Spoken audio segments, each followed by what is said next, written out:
call now on the Honorable Leader of the Opposition to grace us with prayers. Let us pray. Almighty God, from whom all wisdom and power derive, we beseech thee so to direct and prosper the deliberation of the Legislative Assembly now assembled, that all things may be ordered upon the best and surest foundations, for the glory of thy name, and for the safety, honor, and welfare of the people of these islands. Bless our Sovereign Lady, Queen Elizabeth II, Philip, Duke of Edinburgh, Charles, Prince of Wales, and all the royal family. Give grace to all who exercise authority in our Commonwealth, that peace and happiness, truth and justice, religion and piety may be established among us. Especially we pray for the Governor of our islands, the Premier, the Speaker of the Legislative Assembly, the Leader of the Opposition, members of the Cabinet, ex-officio members, and members of the Legislative Assembly, that we may be enabled faithfully to perform the responsible duties of our high office. All this we ask for thy great name's sake. Let us say the Lord's Prayer together. Our Father, who art in heaven, hallowed be thy name. Thy kingdom come, thy will be done on earth as it is in heaven. Give us this day our daily bread, and forgive us our trespasses, as we forgive those who trespass against us. Lead us not into temptation, but deliver us from evil. For thine is the kingdom, the power, and the glory, forever and ever. Amen. The Lord bless us and keep us. The Lord make his face shine upon us and be gracious unto us. The Lord lift up the light of his countenance upon us and give us peace now and always. Amen.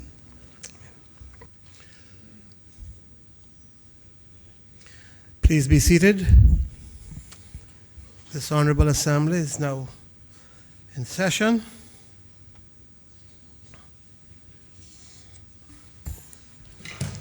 Administration of oaths or affirmations. None. Reading by the Speaker of messages and announcements. None. Presentation of petitions. None. Presentation of papers and of reports. None. Questions to honourable ministers, members of the Cabinet. Can we have the suspension of Standing Order 23 and 6?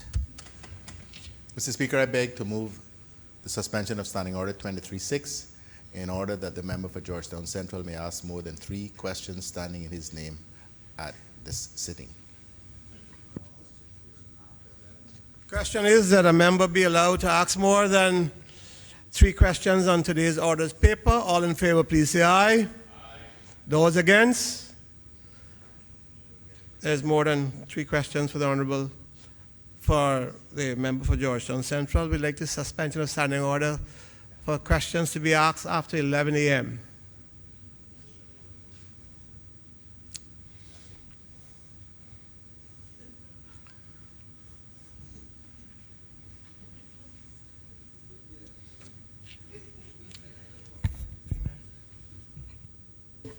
Mr. Speaker, I beg to move the suspension of Standing Order 23-7 and 8 in order that questions may be taken after the hour of 10 o'clock. Sorry, Mr. Speaker, after the hour of 11 o'clock. Question is that Standing Orders be suspended in order for questions to be asked after the hour of 11 a.m. All those in favor, please say aye. Those against? The ayes have it.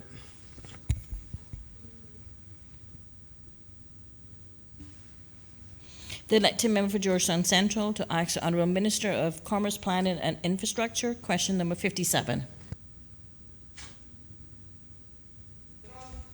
Thank you, Mr. Speaker.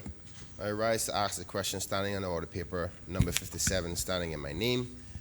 Can the Honourable Minister state how the government is addressing the displaced family currently living in the house at the end of Printers Way?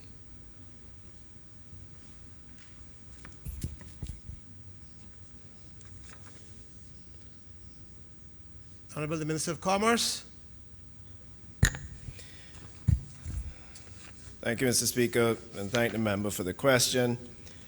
Mr. Speaker, as the member is aware, representatives from the ministry team and I met with the family last week to speak about the road improvements in the area and the impact of the road on the landowner. While I appreciate the members' concern and involvement, I believe this issue should not be debated in a public forum as negotiations are ongoing and we would like to respect the family's privacy. Following our meeting, the ministry has given instructions to the National Roads Authority to proceed with its long-term access plans for the area, and as a result, the Lands and Survey Department is assisting the family in resolving their situation.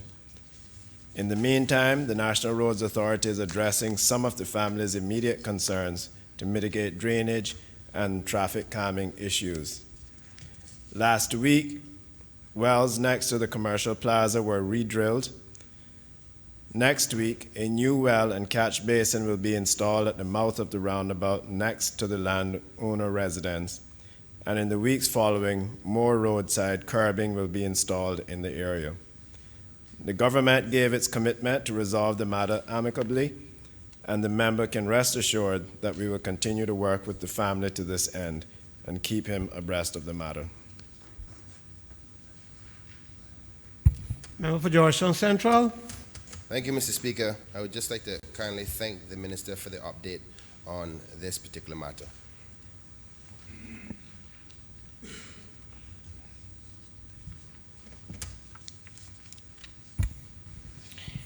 The elected member for Georgetown Central to ask the Honourable Minister of Commerce, Planning and Infrastructure, question number 58. The member for Georgetown Central. Thank you, Mr. Speaker. I rise to ask the question standing on order paper number 58 in my name. Can the Honourable Minister state how the government plans to deal with the mountain sargassum seaweed issue around the island? The Honourable the Minister of Commerce and Infrastructure. I'll take it. Thank you, Mr. Speaker, and thank the member for the question. Mr. Speaker, the government is very aware of the sargassum issue and challenges that we as a country are facing in managing this matter. The Ministry of Commerce, Planning and Infrastructure continues to provide the necessary support for the Recreation Parks and Cemetery Unit, the RPCU, under the Public Works Department, PWD, in their removal efforts. The ministry is presently in the process of securing the necessary funding to further assist PWD RPCU, and PWD has conducted the necessary research to acquire additional and specialized equipment to assist the RPCU with the removal of the sargassum from our beaches that will do so with minimum impact to the environment. The government has directed the ministry with responsibility for the environment, the Ministry of Health, Environment, Culture and Housing, with assistance from the Department of Environment, DOE, to develop a long-term national plan to tackle the sargassum issue. The member for Georgetown Central. Thank you, Mr. Speaker. Can the Minister say how the department will decide what areas to address first or last? The Honourable Minister of Infrastructure. Mr. Speaker, thank the member for the question. Mr. Speaker, the plan is being done based on the areas that are most severely affected, along with looking at the winds and currents, etc., so that we're not constantly working on doubling back, but we can actually move in a more organized manner. We have the Department of Environment, along with the Department of Environmental Health, and as well as Parks and Recreations Unit, working together as one task force and compiling a comprehensive plan. This also, Mr. Speaker, includes taking into mind that this is the turtle nesting season and that we have to be careful with that as well. The member for Georgetown Central. Thank you, Mr. Speaker. Can the Minister state whether or not the government would consider using this opportunity to give work to some persons who are currently unemployed due to the severity of the problem? The Minister of Infrastructure.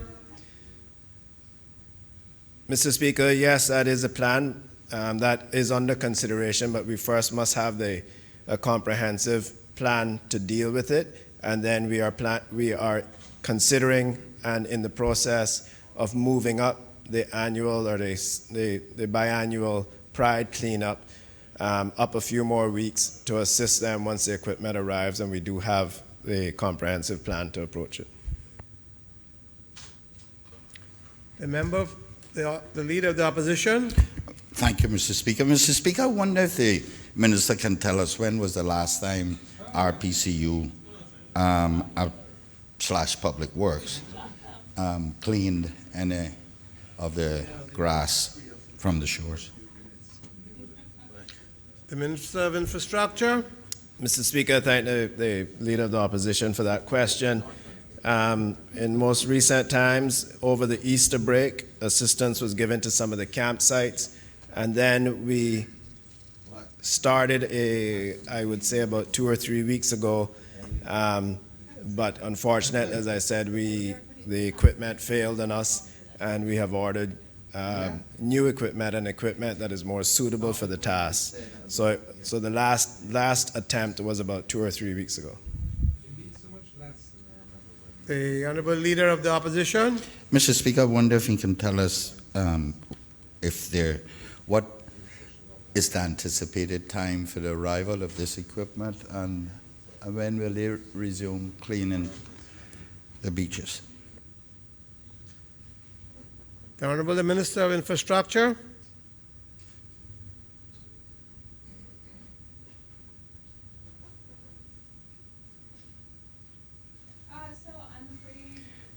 Mr. Speaker, I do not have that information as far as when the equipment will be arriving. I do know that it has been identified, funds have been issued, and the process is in place to purchase the equipment. I can seek to find out the estimated time of arrival for the member.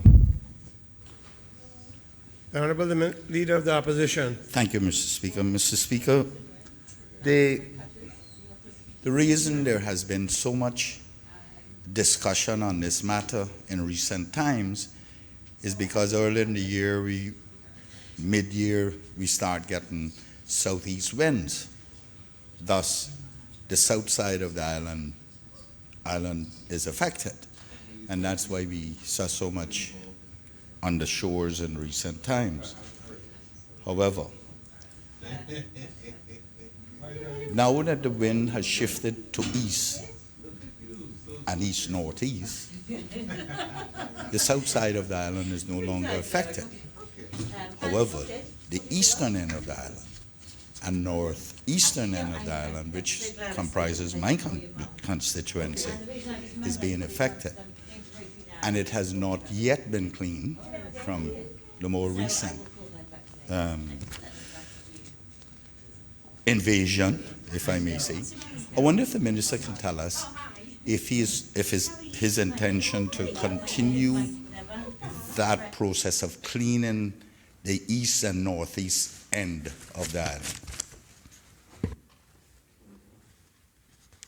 The Minister of Infrastructure. Thank the member for the question, Mr. Speaker. Also, just before I answer that, I want to give an update that I understand that crews are currently at Boddentown at the Corewood Beach as we speak, working manually and with the backhoe. I gave instructions yesterday, Mr. Speaker, to go out and subcontract the third-party companies, beach cleaning and beach sweeping companies. So I gave that instruction yesterday morning. I understand that they are in the process of working with 3 different groups at the moment. I still don't have the date on when our equipment will arrive. Mr. Speaker, finally, to say to the member, this is the technical information that we're expecting from the task force that we've put together. They are the ones that will be deciding where we go first and how to approach it based on winds and currents. But I'm happy to get you, as soon as I have a report, I'm happy to share it. And I'll inquire about East End as well for you. Mr.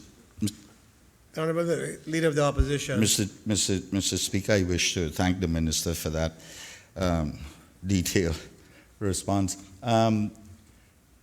Mr. Speaker, I understand that he says they're still at bottom down. They can't move because there's so much. That has been their problem, and I would like to thank him for saying that he has now instructed that they go out to get third-party contractors. And I think that's what should have been done from the beginning to try to address it.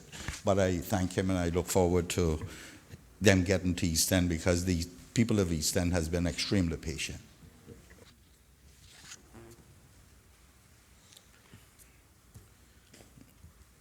Was the member, the Leader of the Opposition, soliciting? That was for information. The member for Newlands, the Deputy Leader of the Opposition. Thank you, Mr. Speaker. I wonder if the minister could give us a ballpark on roughly how much this new equipment that is being ordered is going to cost.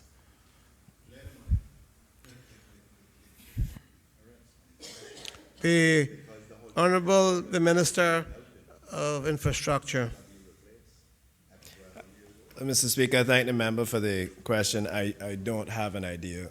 I have no idea what the cost is, even ballpark. I hate to say something and it's not right, so I can also seek to get that information for the member.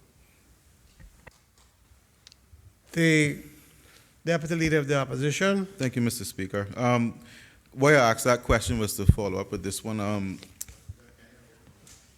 Because it says we're developing, the minister says he's developing a long-term plan. Would it make more sense to develop that plan first before we order the very expensive equipment? If it is very expensive, it might be more cost-effective to do it that way, accelerate the efforts to create the plan, because the plan may actually require different equipment and so on, and it may add to the cost. So this is just a suggestion. I don't know if the minister has considered that.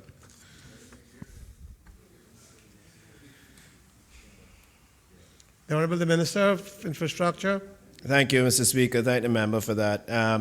When I say the plan is a technical plan as far as what areas, and that also includes the protection of, the turtle nests, etc. The marine biologists at Department of Environment would be able to assist us in the technical areas that Parks and Recreation can't do. But as far as the physical equipment that we need on the beaches, Parks and Recreation are qualified to make that decision. They have identified what they think will work, and I understand that it is in excess of $150,000 for several pieces of equipment.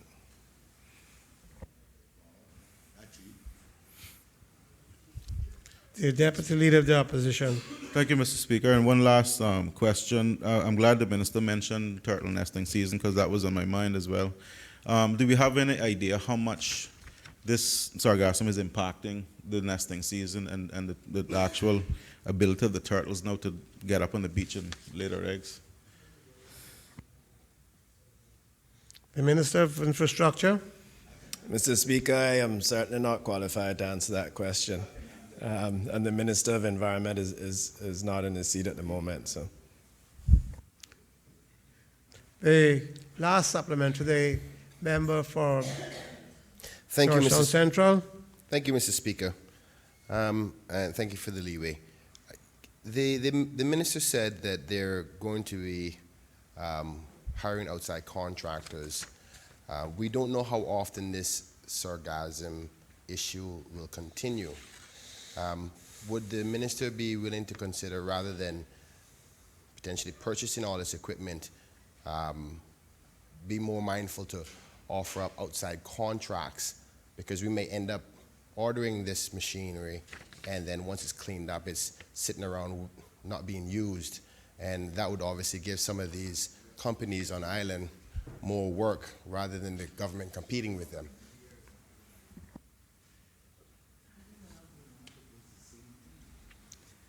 Honorable Minister. Mr. Speaker, thank the member for that. I'm a huge supporter of privatization. However, the equipment that we've ordered will be used for other things as well, and throughout the year during our normal maintenance of our beaches and public areas. But This is such a tremendous task that I have no doubt that we will have to continue to rely on the private sector.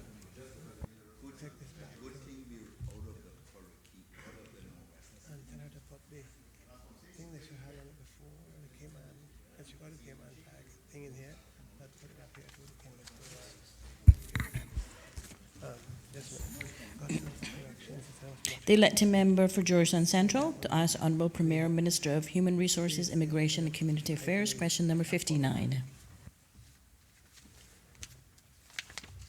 The member for Georgetown Central. Thank you, Mr. Speaker. I rise to ask question on the order paper number 59, standing in my name. Can the Honorable Minister say what measures are being taken by the government to prevent further illegal outsourcing of work? The Honorable the Premier.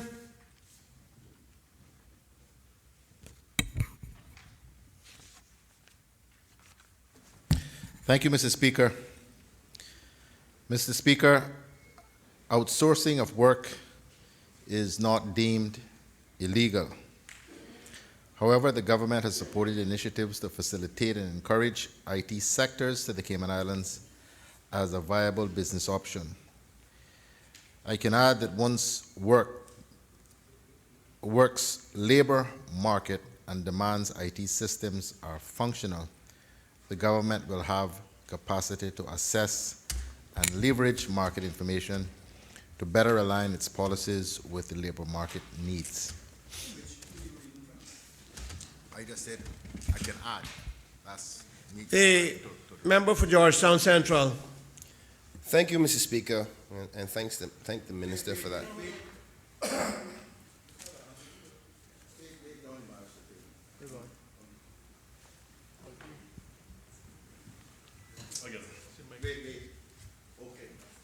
These are not the answers they gave me.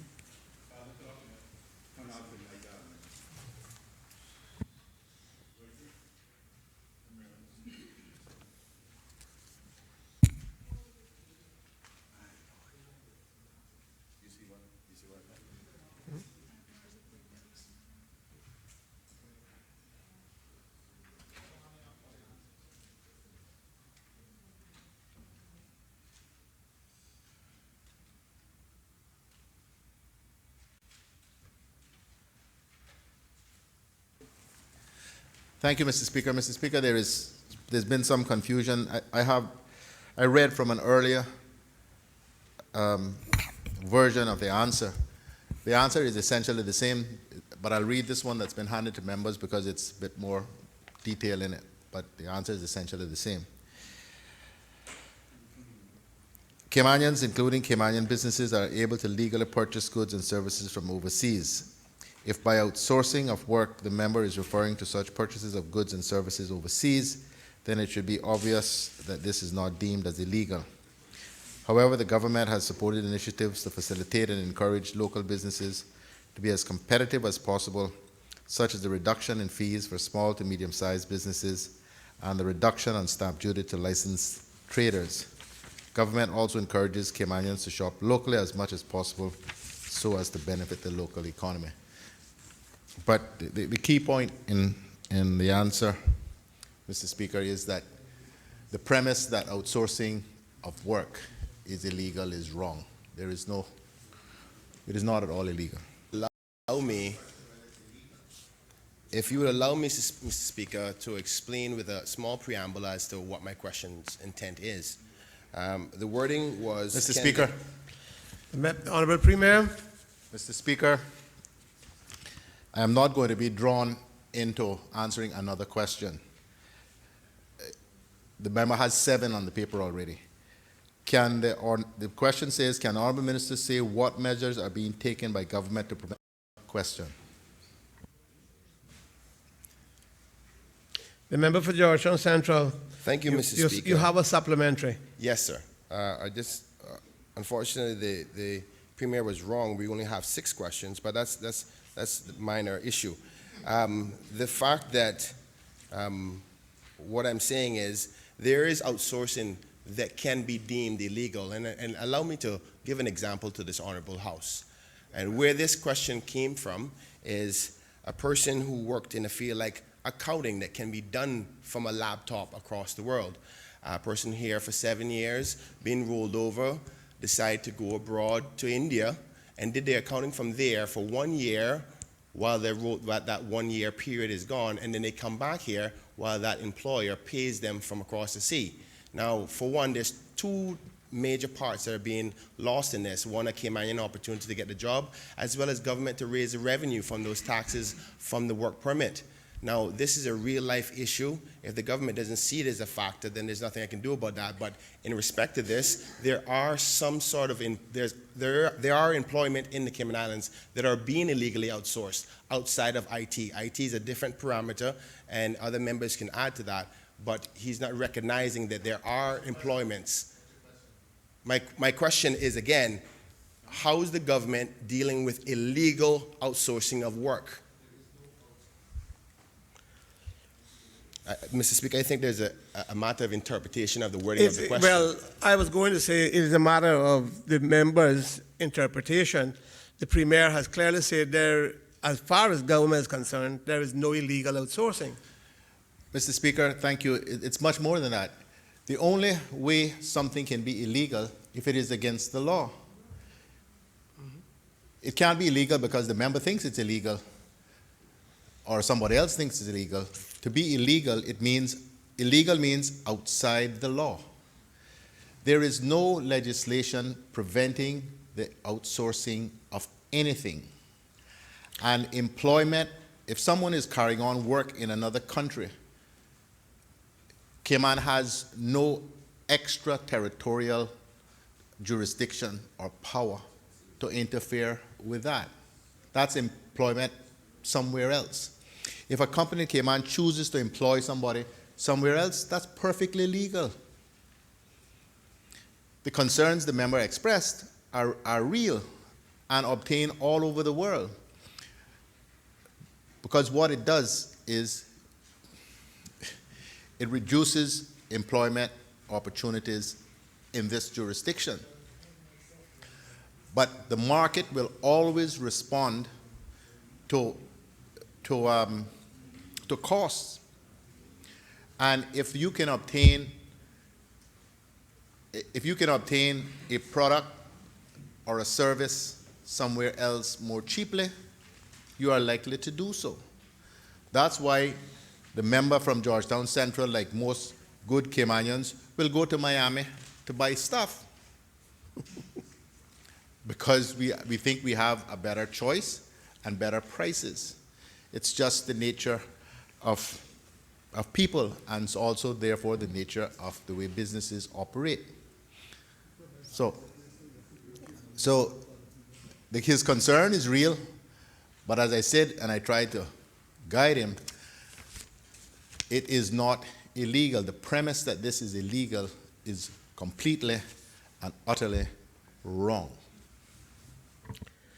The honourable member for Georgetown Central, the Premier, I think, has taken note that you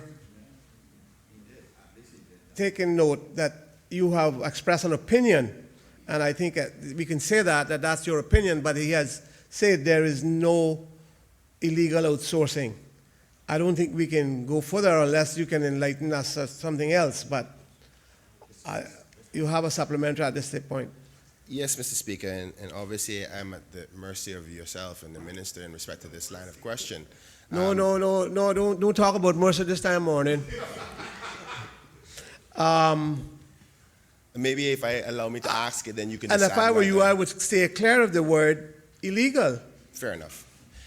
Mr. Speaker, can the minister say the type of behavior which the minister described is he aware of that kind of behavior being done by government themselves in respect to outsourcing of work?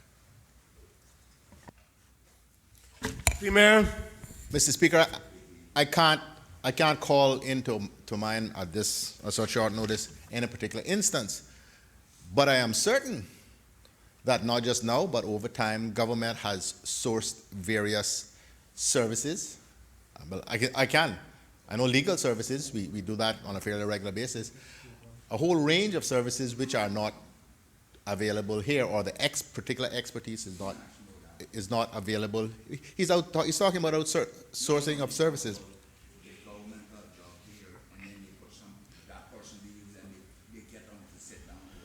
Well, I can't speak to that, but generally speaking, and government does seek services overseas which are not, an expertise which is not available here. But the other point which I think it is important that the member and the broader public appreciate is that a whole range of services are being provided in Cayman on the basis that they're being outsourced from other jurisdictions and the work is being done here. So this is by no means a one-way street. There are whole businesses that operate in Cayman the work that their people are doing here has nothing to do with Cayman, but they're providing services, quality professional services to overseas companies and entities. So this is a global phenomenon, and to believe somehow that this little country can somehow prevent this from happening or go against this this trend is, I think, to be, Mr. Speaker, dreaming in color. Mr. Speaker, this will be my The last member for supplementary. Georgetown Central. My last supplementary, Mr. Speaker. Thank you so much for your leeway in this matter. Can the minister say, are there any negatives or concerns that the government have with such a pathway that creates opportunity for outsourcing that affects Caymanians as well as affect the government from collecting fees that would normally be within the spirit of the law for us to collect?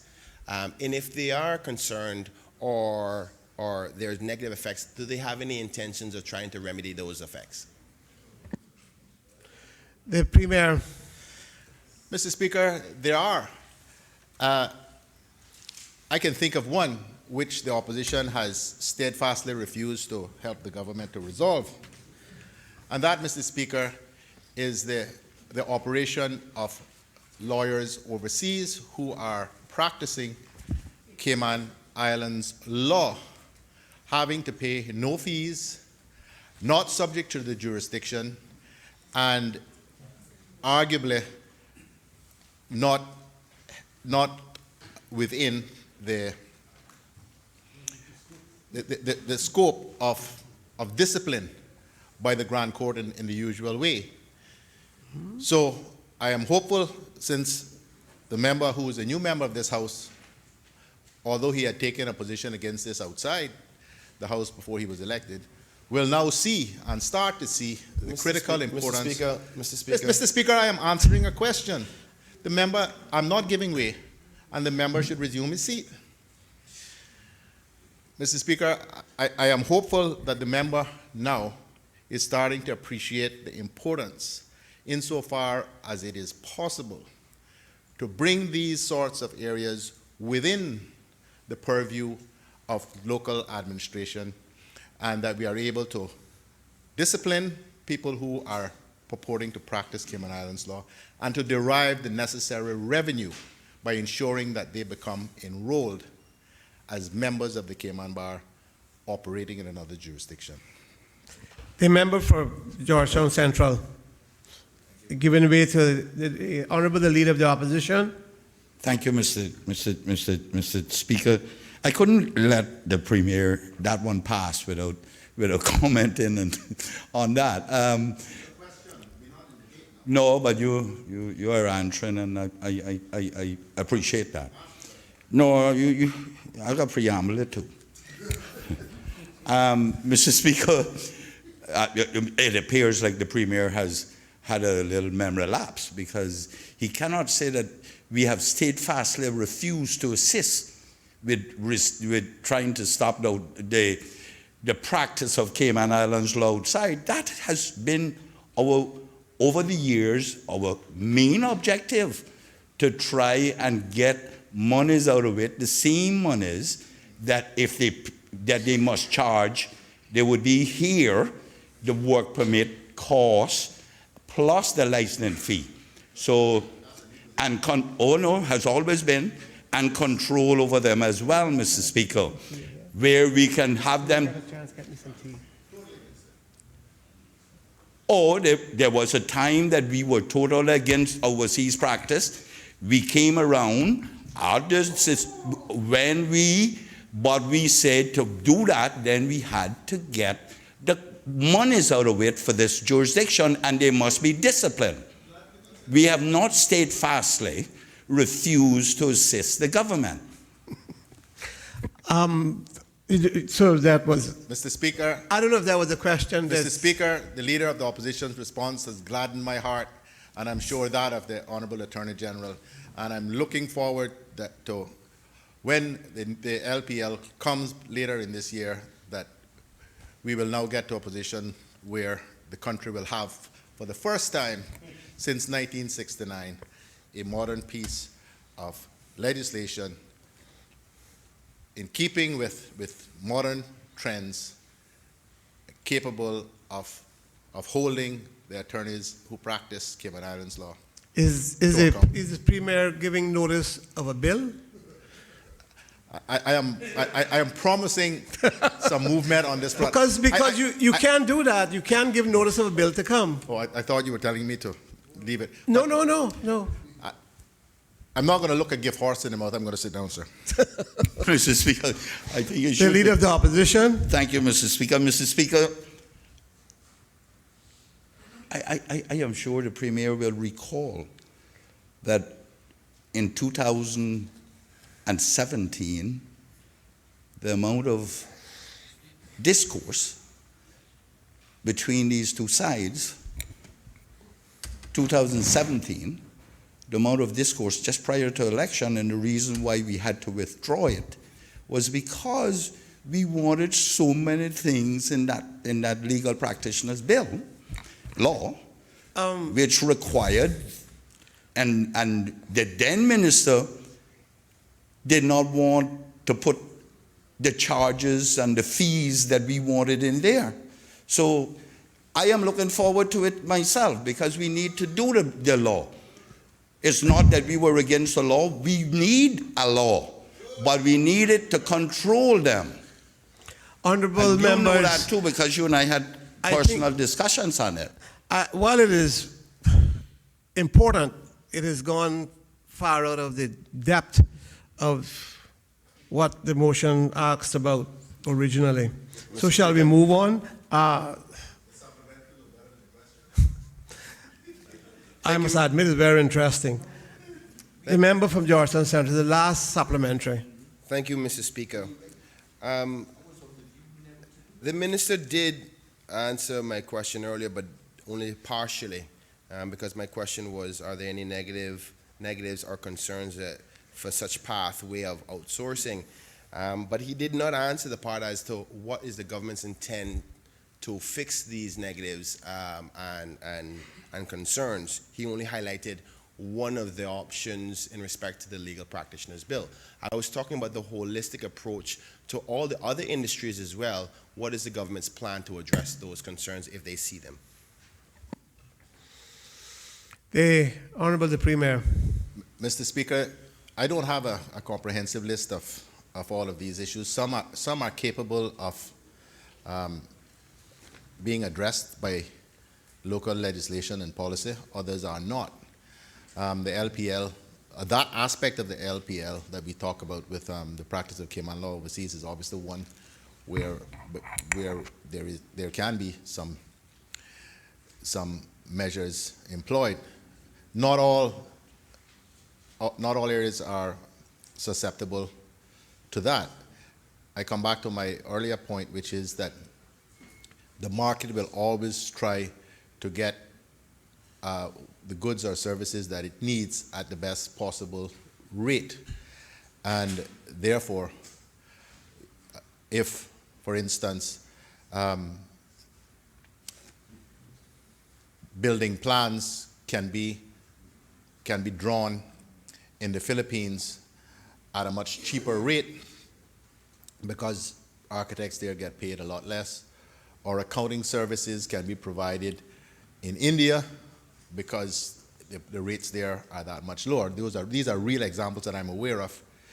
It is very, very difficult, if not impossible, to legislate against that sort of thing, unless you bring in draconian legislation that I am not aware of is anywhere else in the world that says local businesses cannot seek services overseas.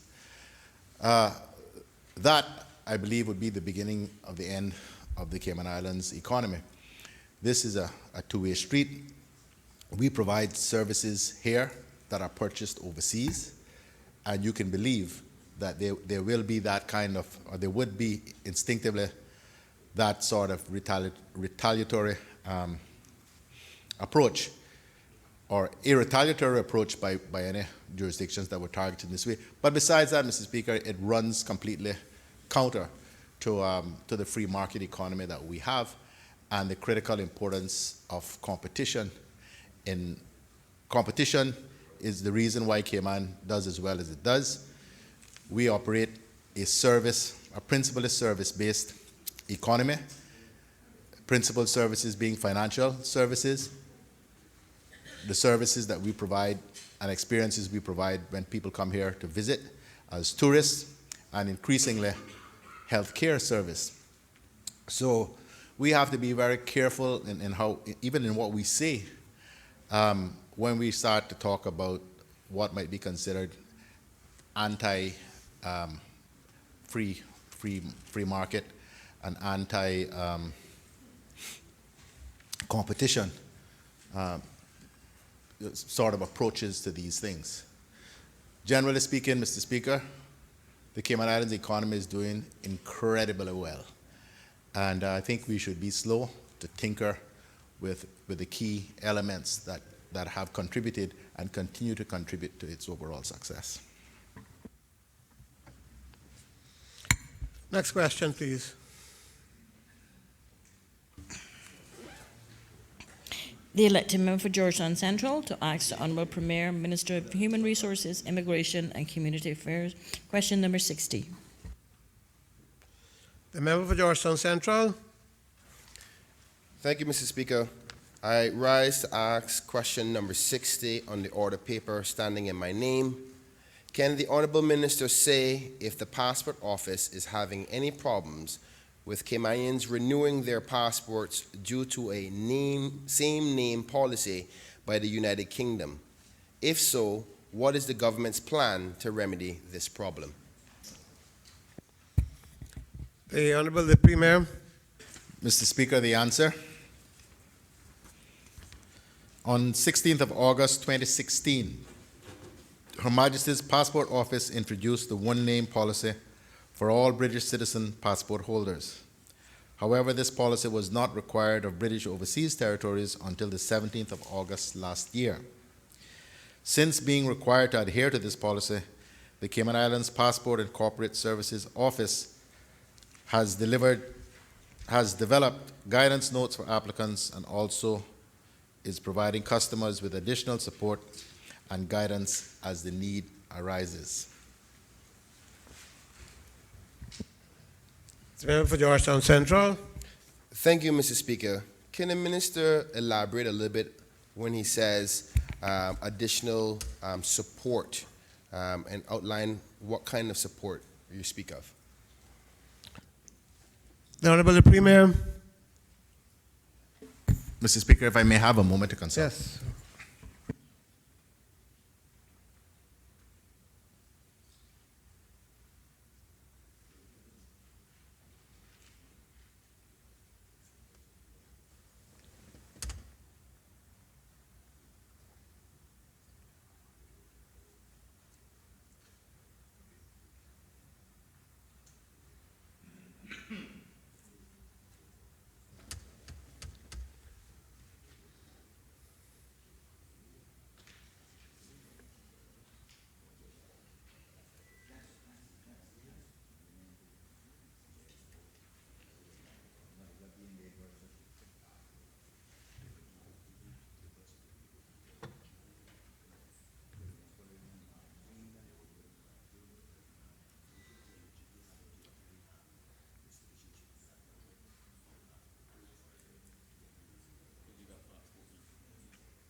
Mr. Speaker, The Honorable Premier. Mr. Speaker, as I said in the answer, the government has developed a comprehensive guidance document entitled One Name Policy, available on the ministry's website, which is mhri.gov.ky.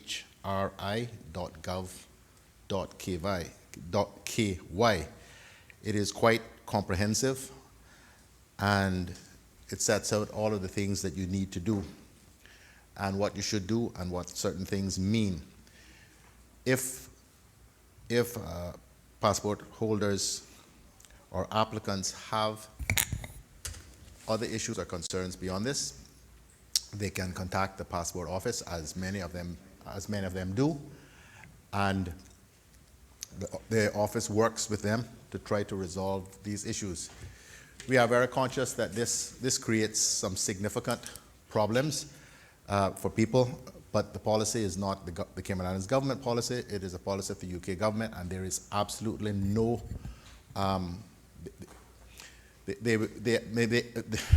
they make absolutely no concession. So we have instances where people who were, I know one particular instance, who were born in Nicaragua, came here as a child, never had a passport in their life because you travel on your parents' passport.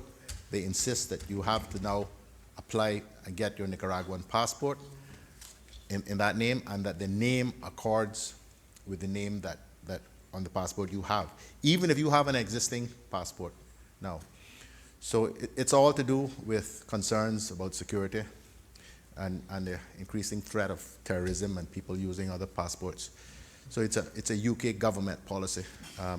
We are working because of the nature of Cayman. There are so many people who were not born here, and they are insisting they have to get a passport from the country where they were born and have it issued in that name, and that the British passport then conform with that name.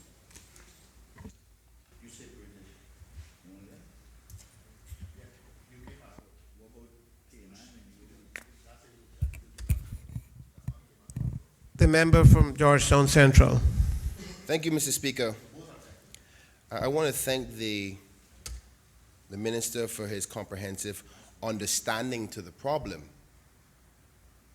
But ultimately, he hasn't said what the solution is, unless he's saying there is no solution, which is okay because ultimately it's not our policy. But my question about the additional support is because we have circumstances where persons don't have any documentation to even try to solve the problem. And I understand the guidelines that the passport office will help them with, but what do you do with a person who has no legitimate up-to-date travel document to go rectify a problem with the guidelines that the office is giving? For example, Mr. Speaker, the Premier just said somebody who never had a passport before, and they have now a Cayman passport that is expired. How do they get back to that jurisdiction in the first place? Hence the reason I asked the Minister to explain what additional support means as opposed to guidelines, because I think many people have looked at those guidelines and still are currently having these problems. Honorable Premier. Mr. Speaker, with your permission, sir, I would ask if the Deputy Governor could be allowed to respond, because I would have to be briefed by him to be able to respond. Very reasonable. Honorable Deputy Governor. Sir, thank you. And just to say that, sir, my office as well has received a number of these complaints. I have spoken to the member as well. The passport office has issued a very comprehensive press release as well, which I'll ask them to circulate again. But also, to the specific point the member raised, which is a good one, what happens to someone who has no documents to be able to get home? For example, if their Cayman passport has expired and they live in Honduras, for example, and they have to now return to Honduras to get their passport renewed, the passport office has on occasion issued that person with an emergency document, emergency Cayman passport, to allow them to go back to their country for the sole purpose of getting their passport renewed. So, Mr. Speaker, I want to assure the House that the ministry, my office is doing everything possible to try to make this problem go away, but it won't. It's about education and us being as flexible and accommodating as possible, and we are doing our best to achieve that. The member for Georgetown Central. Mr. Speaker, I only rise to thank the DG for the comprehensive answer and give, I think that's an answer to the solution of the problem.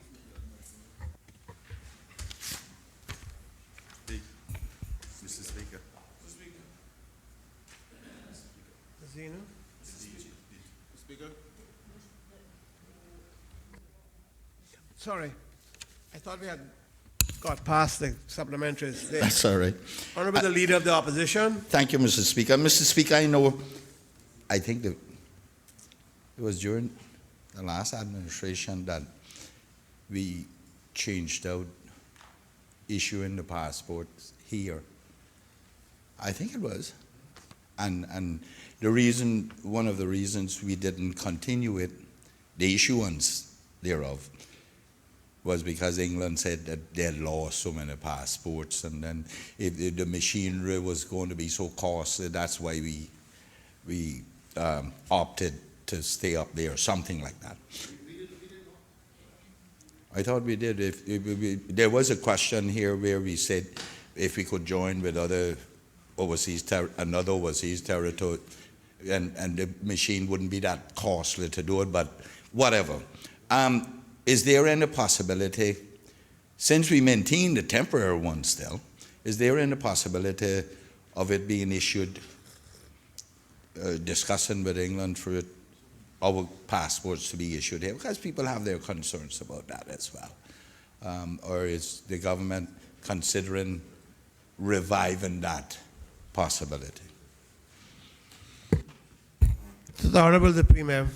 Mr. Speaker, I think that the member's recollection of what transpired is not entirely correct. The territories were given no options with respect to the issuance of UK passports. That has been repatriated back to London, and the UK it's around security concerns, and the UK is not at all inclined. In fact, as you will see, to the one name policy, they're becoming even more paranoid about these issues. They are not going to let the territories issue their own passports. I think what the member was remembering is our efforts around temporary passports, which we have convinced them to allow us to do, because there were concerns about how quickly, if that had to be done in London, how quickly you would be able to get those things done. So we still have the ability, retain the ability to issue temporary passports in the territories, but not the permanent passport. And there is, in fact, not only is there no consideration by the UK of this, they are adamant that this is sufficiently risky that they want to ensure that it's all done in London. The member for the Deputy Leader of the Opposition. Thank you, Mr. Speaker. Now that we've involved the Deputy Governor in this, I do have a related question, and it's on the issuance of renewal of U.S. visas. Have we made any progress similar to what has been done for Trinidad and Tobago with not requiring an interview for Caymanians when they're renewing a U.S. visa?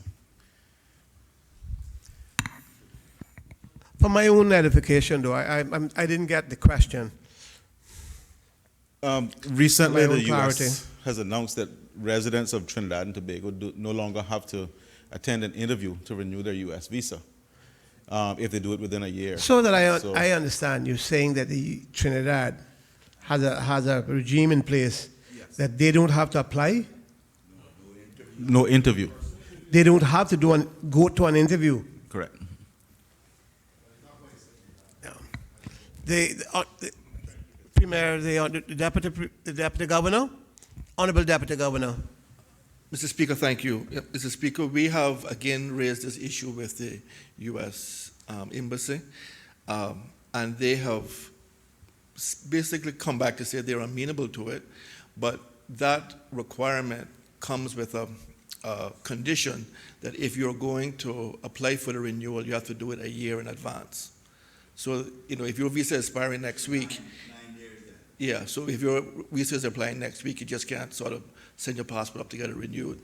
So we hope to get something in writing back from the embassy, hopefully within the next few weeks, that I can update the House and do a press release on it through the Premier's office. Yes.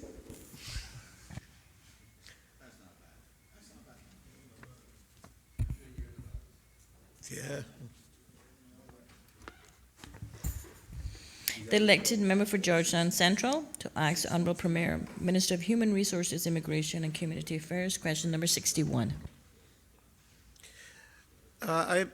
Before I call on the member, is this question going to the Honorable Premier or is it going to the Minister of Infrastructure? Customs.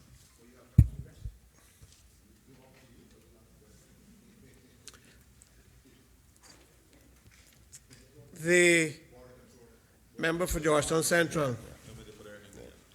Thank you, Mr. Speaker. I rise to ask questions standing in my name on order paper number 61. Can the Honourable Minister say how many cars were imported into the Cayman Islands over the past 10 years? The Honourable Premier. Thank you, Mr. Speaker. From 2009 to the end of February this year, a total of 31,292 cars, which includes SUVs, trucks, and motorcycles, were imported into the Cayman Islands. The figure, though, does not include industrial vehicles such as heavy equipment and off-road equipment. From 2009, the chart which is contained in the answer, the written answer, outlines the number of cars imported into the country over the last 10 years, year by year. 2009, 2,298. 2010, 1,642. 2011, 1,741. 2012, 2,189. 2013, 2,287. 2014, 2,871. 2015, 3,742. 2016, 4,885. 2017, 4,294. 2018, 4,457. And 2019, for the 2 months of January and February alone, 886. For a total, for repetition's sake, 31,292. The member for Georgetown Central. Thank you, Mr. Speaker. Firstly, that's a lot of vehicles. Question. Can the minister state... Question? Supplementary question. Supplementary? Oh, I thought I was getting another question. Are we reading it? The Premier seems to be misunderstanding a lot of what I'm saying today. Mr. Speaker, can the minister give any indication to how many cars have been exported by way of removal from the country in the last 10 years, if he has that information available? No, Mr. Honorable Premier. No, Mr. Speaker, I don't have that. And that wouldn't fall within my general knowledge anyhow, because this information is from customs. That stuff would be something else. I know, but I don't have it. I don't have anyone here to give me the answer. The member for Georgetown Central. Mr. Speaker, we can see that since 2010, there's been almost a 300% increase in the importations of vehicles. Can the minister say if there's any concerns in respect to those trends that may be create difficulties for traffic or environmental impacts to this country? And if so, does the government have any indications for potential remedies to those concerns? Honorable Premier. Mr. Speaker, of course, there are major concerns. You just got to sit in traffic every morning to understand. I think if the member will remember, as recently as the last meeting of the House, there was some considerable discussion by myself and by the Minister for the Infrastructure about, and I actually made a formal announcement that the government is having a major traffic study carried out to help us with deciding what we do about managing the growth.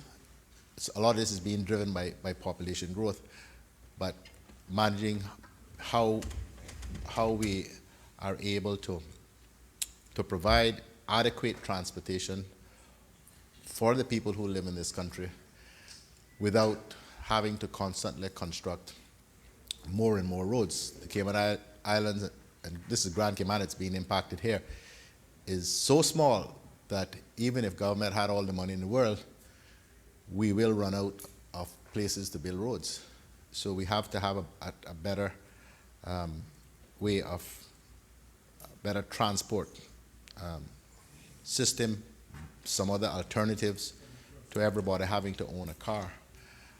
So yes, the government is not only concerned about this, but working to come up with a comprehensive plan to be executed over quite a long period of time to be able to cope with what we perceive to be continued significant population growth. There are no indications that Cayman's population growth is likely to slow anytime soon. So we have to make, what people say, preparations for that.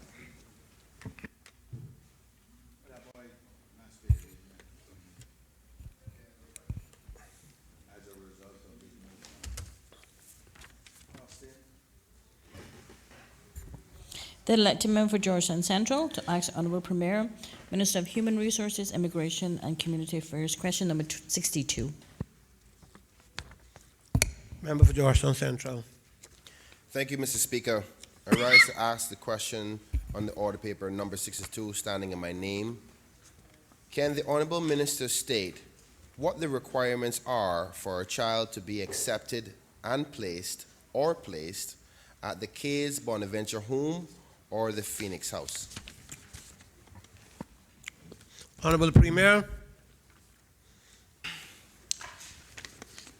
Mr. Speaker, the answer.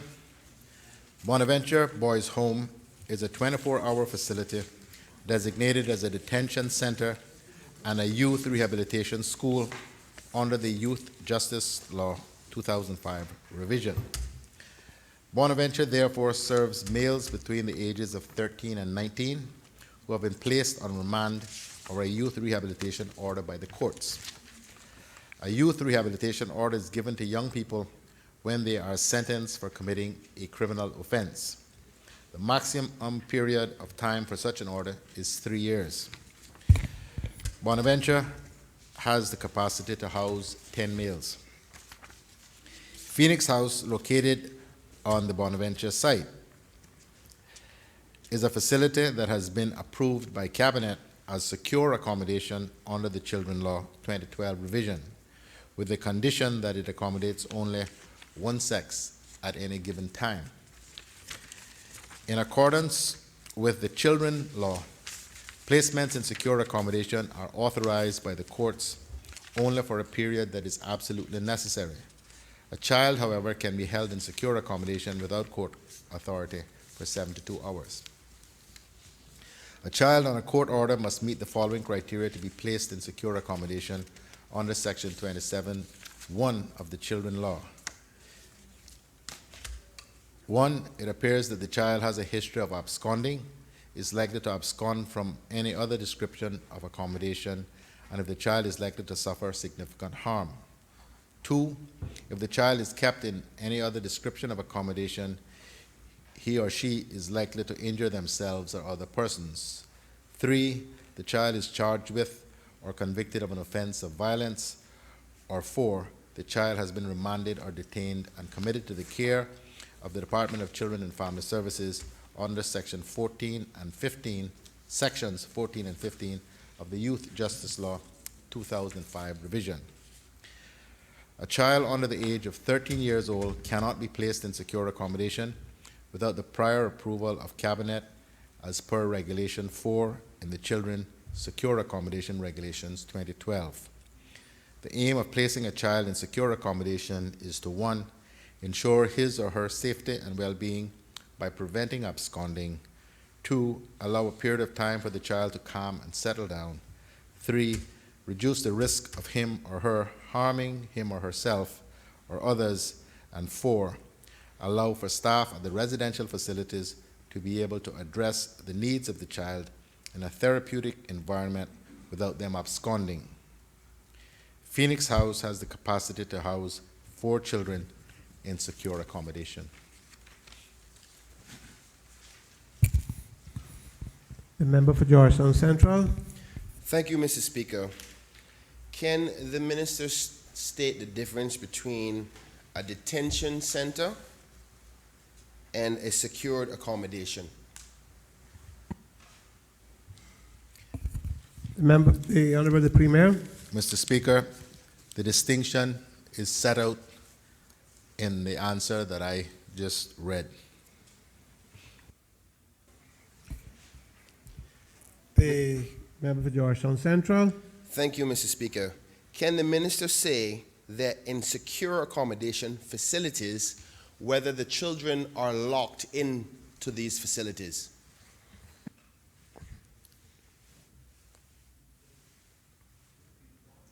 No, they're coming.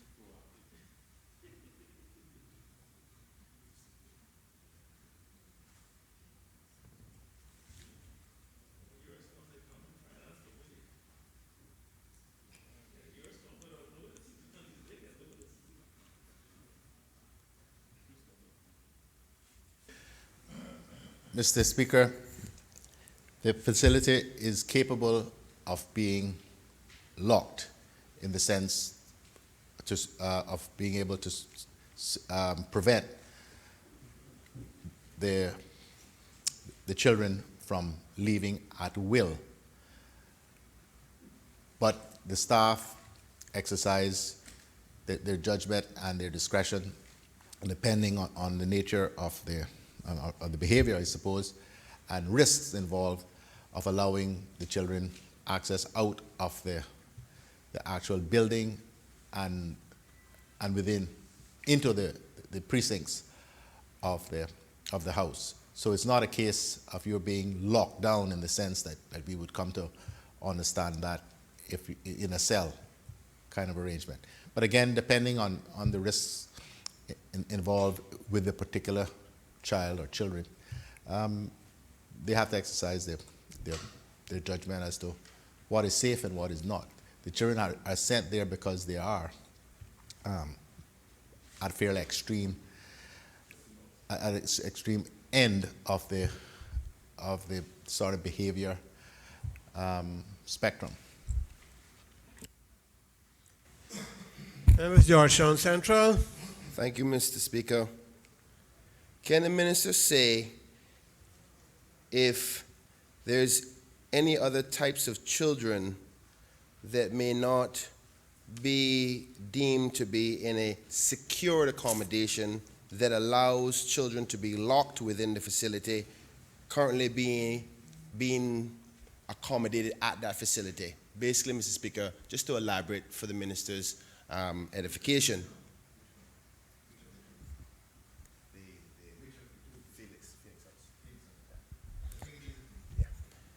What I've had complaints about and why I'm concerned about this is that there's kids in our community who need love and affection because they don't have a home to go to.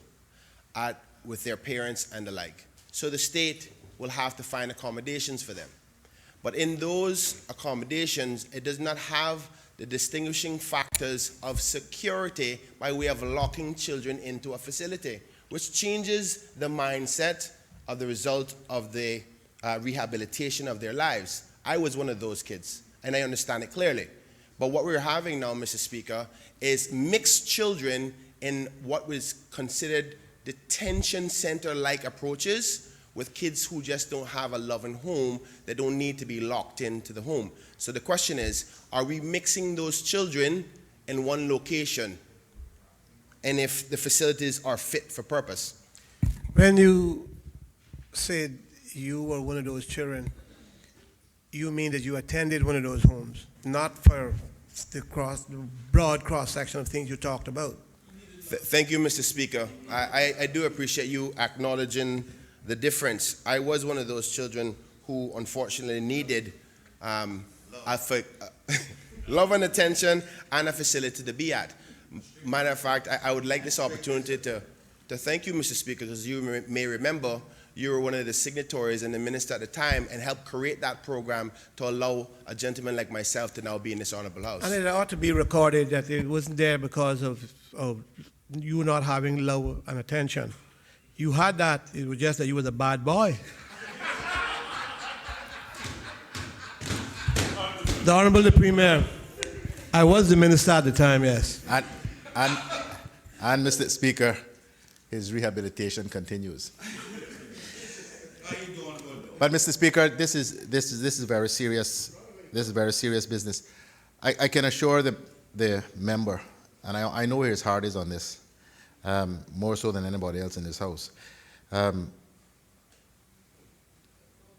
These two facilities, and that's why we were careful with the answer, these two facilities are operated on the basis of oversight by the court and by cabinet.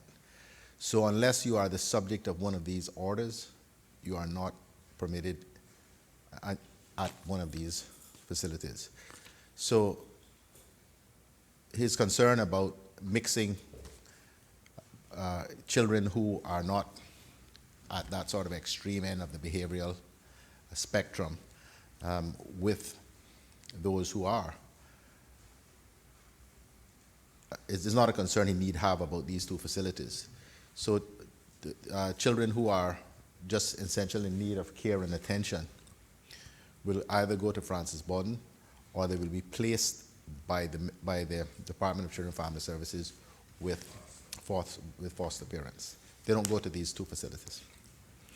And just to end on a good note, just want to say that when I say that he was a bad boy, just want to say how proud I am to see how far he's come. And to say that our community does have a lot of saving grace for young people. I wouldn't say forgiveness.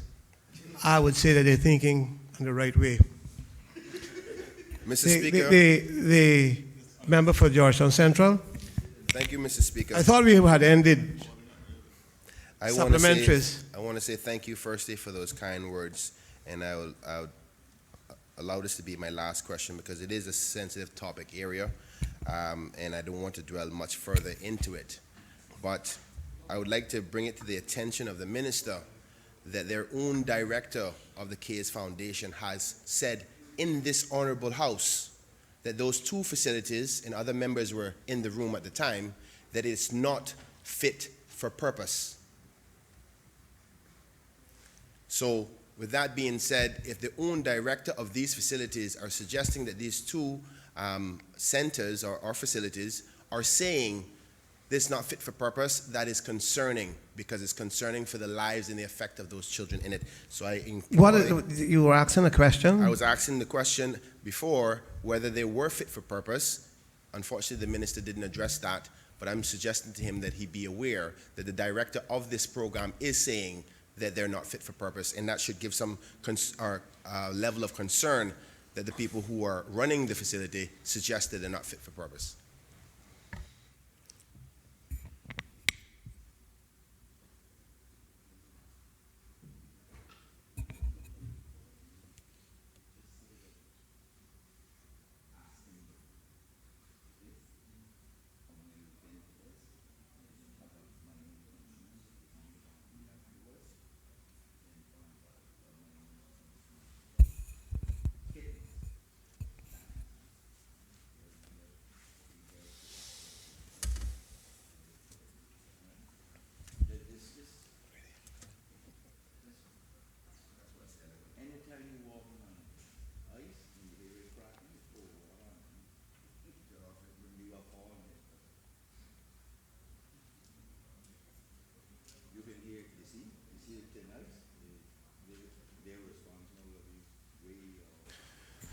Mr. Speaker, I took The Honorable the Premier? I took a moment to confer with the chief, Yes.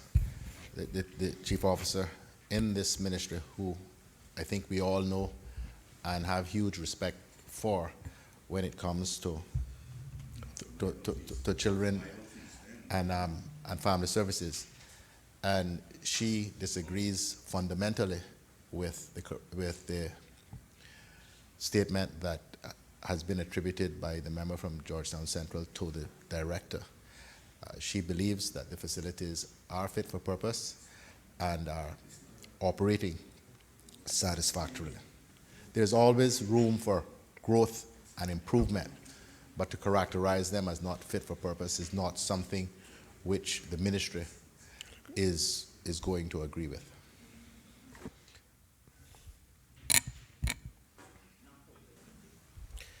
The last supplementary, the member for Georgetown Central. Thank you, Mr. Speaker. I appreciate the minister's response, and I'd like the opportunity to speak to him off air about this topic as the level of sensitivity. Good idea.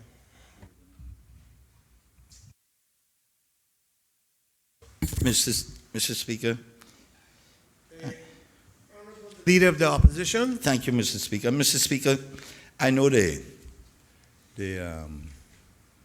meeting is going to be rather short, I believe, but I wonder if the Premier can tell us what is being done about all the questions that has been on for some meetings now, because the standing order says that the minister the question is directed to must answer them in writing. Is there any move afoot to answer some of those questions? Premier? Mr. Speaker, that there is that provision in the standing orders, but the practice has been is that a motion is moved by the opposition to carry the questions forward to the next meeting, because members of the opposition generally don't want the answers privately. They want their constituents to hear them ask the question and hear the answers. So, no, they move questions forward as well. So if the new leader of the opposition would prefer that they get the unanswered questions answered in writing, we're happy to accommodate that. The Honorable the Leader of the Opposition. Mr. Speaker, I was always under the impression that motions were moved forward.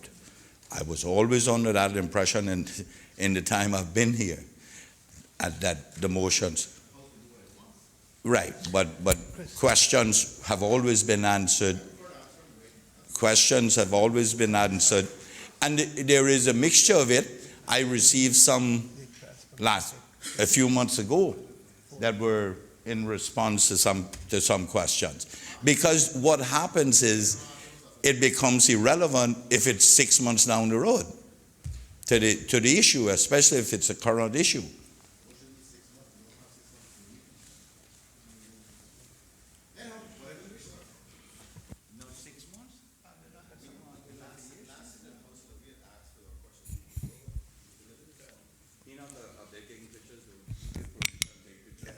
A few, yes.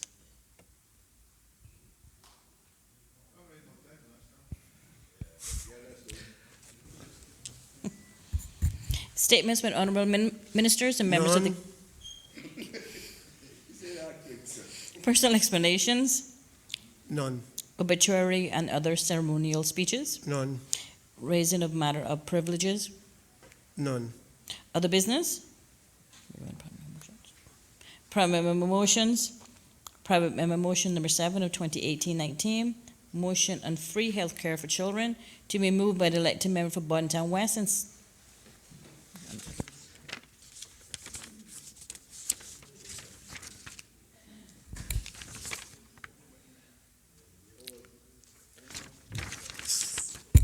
Ms. Zena. Ms. Zena?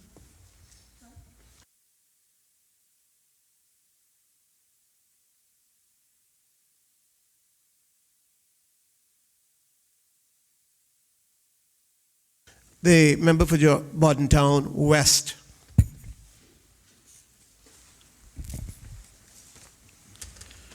Mr. Speaker, thank you very much. I rise to submit private members motion number 7 of 2018-2019, standing in my name.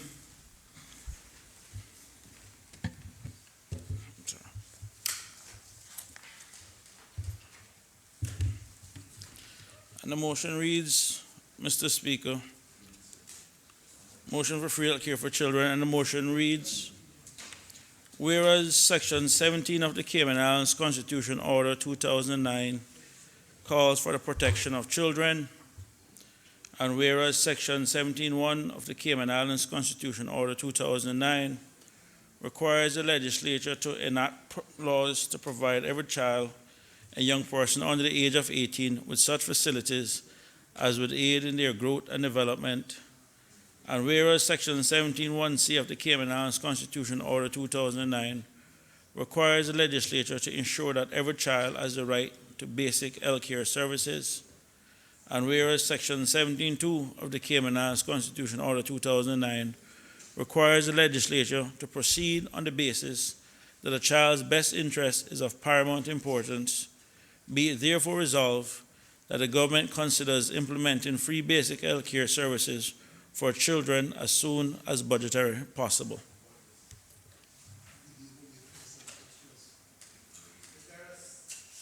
Seconder? Mr. Speaker, I rise to second the motion in order paper number 7, 2018-2019.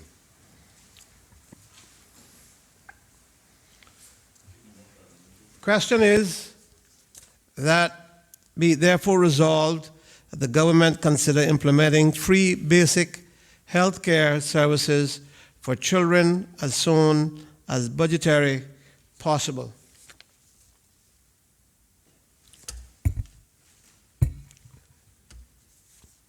The Honorable Mover. Mr. Speaker, thank you very much. Mr. Speaker, 243 years ago, Thomas Jefferson, one of the architects of the U.S. Constitution and considered one of the founding fathers of the whole American, of the U.S., wrote, "We hold these truths to be self-evident, that all men are created equal, that they are endowed by their Creator with certain unalienable rights, that among these are life, liberty, and the pursuit of happiness." Mr. Speaker, these words, powerful words, that all men are created equally with a God-given right to life, liberty, and the pursuit of happiness, has gone on to be used as a basis for civil rights around the world, even to this day. The significance of this reference to my motion, Mr. Speaker, is the word life. Access to health care should never be a prerogative of only of those who can pay. Health care, like education, is a basic and fundamental human right. I repeat, Mr. Speaker, access to good health care is a basic and fundamental human right. While Thomas Jefferson made this declaration 243 years ago, Mr. Speaker, back in 1946, the United Nations adopted within its own constitution of the World Health Organization and said the following statement: "The enjoyment of the highest attainable standard of health is one of the fundamental rights of every human being." They also said, Mr. Speaker, healthy development of a child is of basic importance. And they also went on to say, Mr. Speaker, governments have a responsibility for the health of their people, which can be fulfilled only by the provision of adequate health and social measures. Earlier, Mr. Speaker, when I was reading the whereas for this motion, I looked at the preamble of the Cayman Islands Constitution, and we ourselves, Mr. Speaker, back in 2009, recognized that we also have a similar responsibility to our people.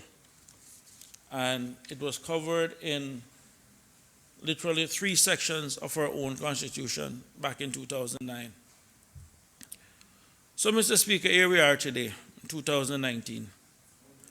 We're one of the largest offshore financial centers in the world, and we are here debating to return something so basic and so fundamental as free healthcare to our children. Mr. Speaker, this really shouldn't require any discussion.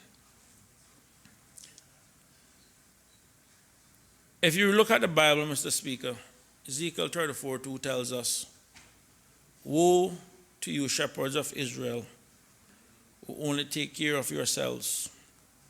Should shepherds not take care of the flock?"